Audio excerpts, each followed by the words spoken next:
Au programme de ce vendredi, avant-match s'intéresse à l'arbitrage dans le football au niveau amateur. Indispensable à la bonne tenue de toute rencontre, mais souvent soumis à un environnement hostile, l'arbitre doit faire preuve de fermeté, de rigueur, d'autorité, prenant des décisions seul contre tous. Quelles sont les difficultés rencontrées par un arbitre? Quel est son quotidien les jours de match? Rencontre avec un jeune arbitre passionné qui espère un jour poser ses crampons sur les pelouses de Ligue 1. Bonsoir à tous, en compagnie d'Anthony Reynard, arbitre de football toulousain de 19 ans. Bonsoir Anthony. Bonsoir Samuel.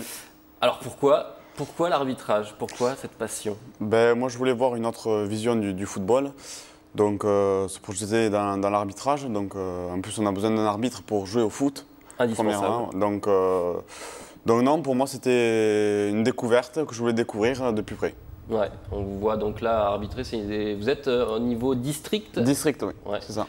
Donc c'était un match le 6 mai dernier. À Saint-Jean. À Saint-Jean, exactement. Le tirage au sort. C'est une vraie passion et vous avez débuté, vous avez 19 ans donc. Vous avez débuté, vous avez déjà une bonne petite expérience? Oui, ça fait 5 ans que donc, je foule les terrains en tenue d'arbitre. Donc pour le moment, ça me plaît, une passion. Et comme je dis, rien ne m'arrêtera. Tant que je peux courir, je ferai le boulot d'arbitre. Et comment ça vous est venu alors? Un soir de match à la télévision, je regardais, je dis l'arbitre, pourquoi pas, il en faut. Je savais qu'il a manqué. Donc je me suis dit, pour que le football continue à vivre, il nous faut des arbitres. Donc je me suis renseigné sur les formations à suivre. Donc 3 mois de formation théorique avec un test au bout. Et ensuite, on devient arbitre si on a la note demandée. Donc dès 13 ans, vous avez voilà, commencé. dès 13 ans. Et quelle satisfaction vous en retirez aujourd'hui? Pour le moment, plutôt bonne satisfaction, malgré qu'il y ait des hauts et des bas. Ouais, parce que c'est pas facile, on va en parler de toutes les difficultés. Oui, voilà, non, mais bon, après, voilà, comme je dis, moi, rien ne m'arrêtera, c'est une passion. Donc tant que je pourrai courir, je continuerai à faire arbitre. Une chose étonnante dans votre parcours, vous n'avez jamais fait de football. Oui, alors ça surprend beaucoup de monde, mais bon, on est des cas comme ça où effectivement, on n'a jamais joué au football, bon, mais ça ne nous empêche pas après d'être arbitre. Hein. On bûche le livre du football qui fait 300 pages sur les lois du jeu. Et voilà. L'arbitrage dans le football, en dehors du plus haut niveau, est loin de connaître des conditions idéales. Il faut tout gérer, seulement aidé par des bénévoles, dans votre cas. Un entraîneur et éducateur de football de l'équipe de Saint-Jory dresse le constat de l'arbitrage en amateur, plus précisément en district. Les entraîneurs sont conscients des problèmes que vous rencontrez. Écoutez. Les amateurs, ils sont pratiquement livrés à eux-mêmes. C'est compliqué, ils ont des formations, mais c'est quand même compliqué parce que les joueurs aussi ne respectent pas toujours les règles et les éducateurs aussi. C'est pour ça qu'il faut faire attention et surtout en amateur, prendre du recul et surtout ne pas les engueuler, les encourager et les aider, quoi. C'est dur de se faire respecter sur le terrain par des jeunes qui ont sensiblement le même âge que vous? Oui, dur parce que bon, comme vous le dites Samuel, ils ont le même âge que nous. Et en plus après on n'est souvent pas aidé donc des dirigeants, des fois ça passe bien, du public aussi qui peuvent nous mettre la pression, des tribunes, du bord du terrain. Donc oui, il y a des week-ends où c'est dur quoi, à se faire respecter. Bon après voilà. C'est aussi ce qui forge votre caractère. Oui, voilà, l'expérience. Après, voilà, l'expérience nous fait grandir dans l'arbitrage. Après, on sait, face aux situations, comment réagir. Mais on sait aussi qu'il y a beaucoup de jeunes arbitres qui arrêtent oui, parce à la suite de ces pressions. Ouais, ces pressions, ouais. Non, mais moi, j'encourage tous les arbitres à continuer. C'est tous ensemble qu'on fait une force. Est-ce que vous rencontrez des difficultés, vous, là, en ce moment, cette année? Cette saison, non, ça s'est plutôt bien passé. Bon, après, malgré quelques incidents, mais bon, pas très graves sur le terrain, que j'ai su gérer. Cette saison, rien de particulier à signaler, non. Alors, des dérapages lors des matchs le week-end, ça existe. L'entraîneur de Saint-Jory revient sur un problème survenu il y a peu lors d'un des matchs disputés par son équipe. Écoutez.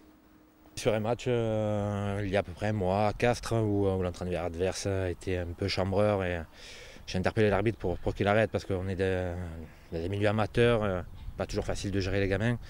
Alors si en plus l'entraîneur éducateur chambre en face, j'ai appelé l'arbitre et l'arbitre n'a pas pu contenir et tenir ce match malgré mes conseils. Et finalement ça a fini mal, sur une bagarre malheureusement. Et c'est pour ça que les arbitres, il faut qu'ils soient, surtout en amateur, plus encadrés que les professionnels, quoi. Et oui, les professionnels en Ligue 1, c'est vrai qu'il y a un trio d'arbitres. Bon, il y a des bagarres aussi, hein, mais...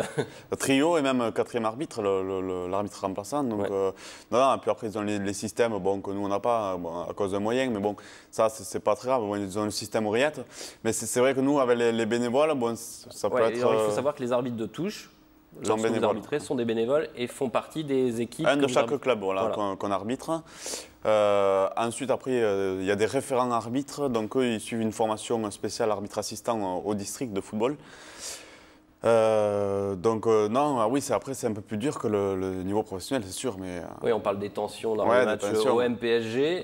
Vous, quand vous avez un derby toulousain, on se le gère nous-mêmes. Là, on est tout seul, l'officiel. Donc c'est l'officiel qui prend les dernières décisions. Hein. C'est même pas l'arbitre assistant, c'est le central qui prend la dernière décision. Parfois, c'est pas évident pour votre famille également. Je sais que votre père vous suit beaucoup lors des rencontres. Il s'est confié à nous, il est souvent tendu lors des matchs.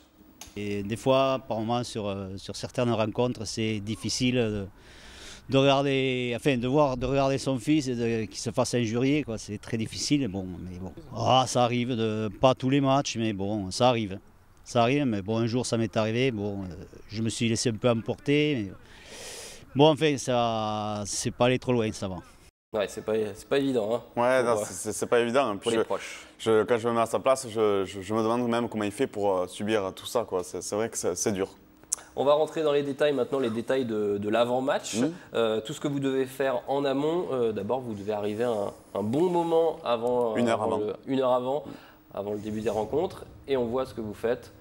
Vous pouvez nous l'expliquer. Hein. Donc, je vérifie que les filets soient bien fixés de tous les côtés pour éviter après les conflits pendant le match. Donc je vérifie les deux cages. Voilà. Et ensuite, on passe à la partie échauffement. Donc un bon échauffement de l'arbitre parce que là on n'a pas le droit à l'erreur sur le terrain. Donc un bon quart d'heure d'échauffement. Donc course arrière, pas chassé, étirement, tout s'impose. Voilà, pas footballeur, mais quand même obligé de suivre le rythme parce que vous faites quelques kilomètres. Ah oui, quelques kilomètres. Mais de toute façon, l'arbitre, on dit que c'est celui qui court le plus sur le terrain. Ouais. Donc voilà, course rapide.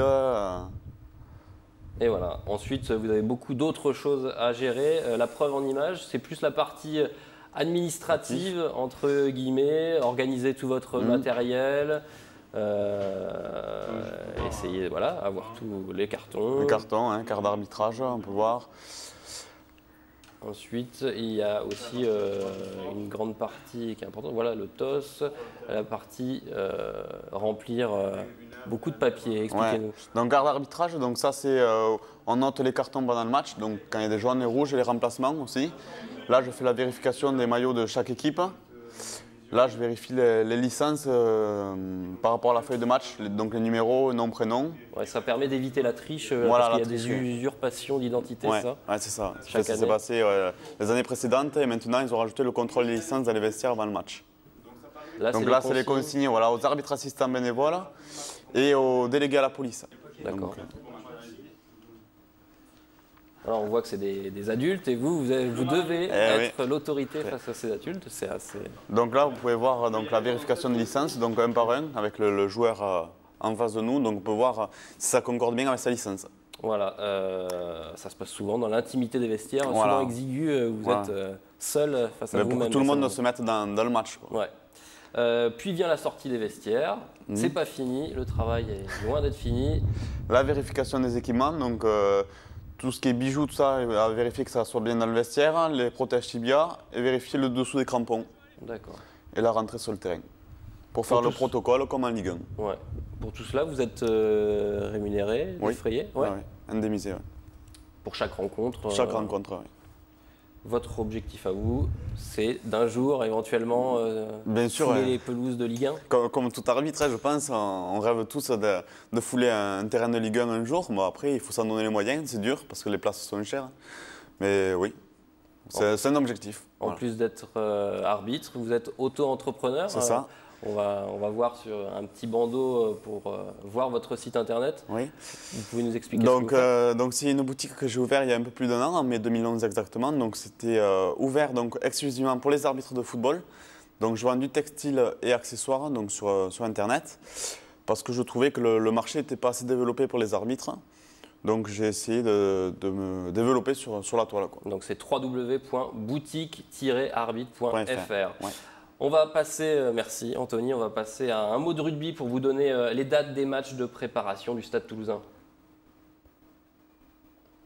Début des matchs amicaux des Rouges et Noirs avec une confrontation contre les Perpignanais le 27 juillet à Aimé-Giral, suivi d'une rencontre face au CA Brive-Corrèze le 3 août à Pompadour.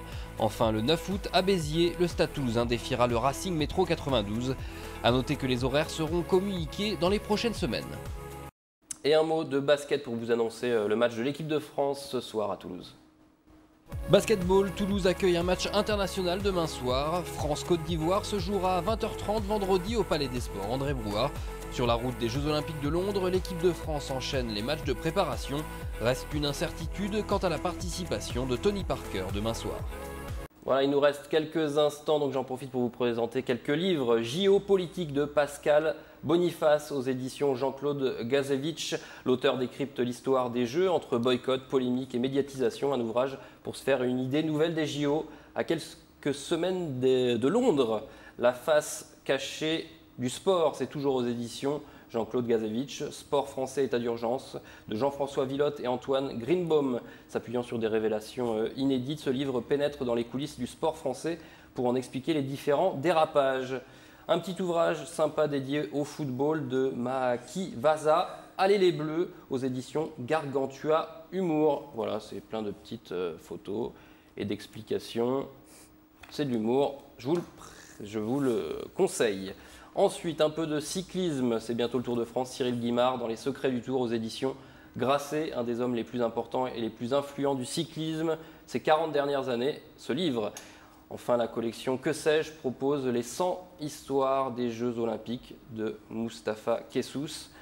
Et Étienne Bonamy et Gérard Chalère proposent Petites histoires du 100 mètres et autres disciplines olympiques. C'est chez Hugo Sport. Voilà, merci de nous avoir suivis.